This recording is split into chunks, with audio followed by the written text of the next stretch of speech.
What's up, everybody? My next review, just like my last one, not that great of a movie, and it sucks too because I'm a big James Wan fan. I'm a big fan of his. Sorry, I fixed the camera here. I'm a big fan of his, horror, his thrillers, Aquaman, of course, Fast and Furious 7, which of course, I feel bad for what he had to go through in that movie. Of course, when Paul Walker died, I think halfway through shooting. But still, it's a total pro. Man, this camera is just crazy. Hold on, there we go. Sorry, I speak of my camera angle here, but I'm a huge James Wan fan.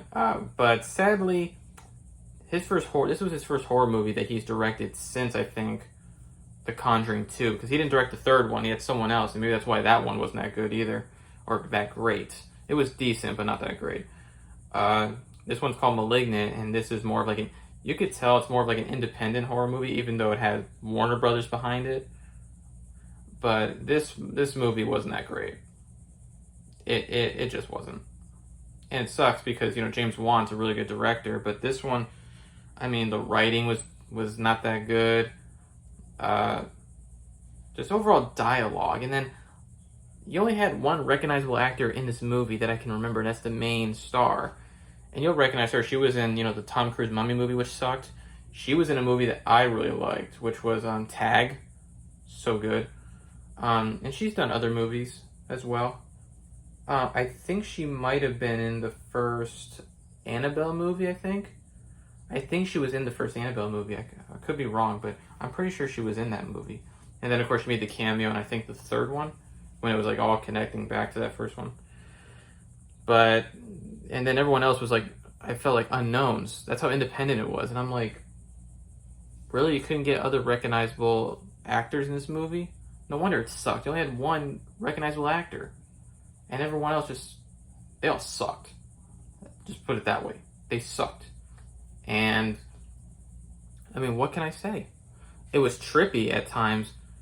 Oh yeah, and by the way, I should mention, her character has these visions.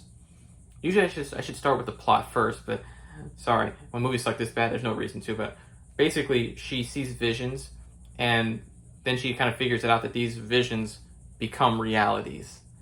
Like certain people dying and just certain things just popping up and freaking her out, like evil spirits or whatever.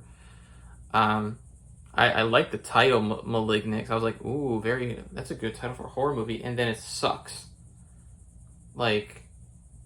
This movie, it's so funny how it has a 78% on Rotten Tomatoes, that 70% Rotten Tomatoes score, and yet the audience score is 52%.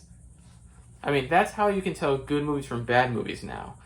Rotten Tomatoes can make a movie 100% Rotten Tomatoes, and then the audience score is only 62%. And I forgot what movie I saw that had 100% Rotten Tomatoes, and it had a low audience score.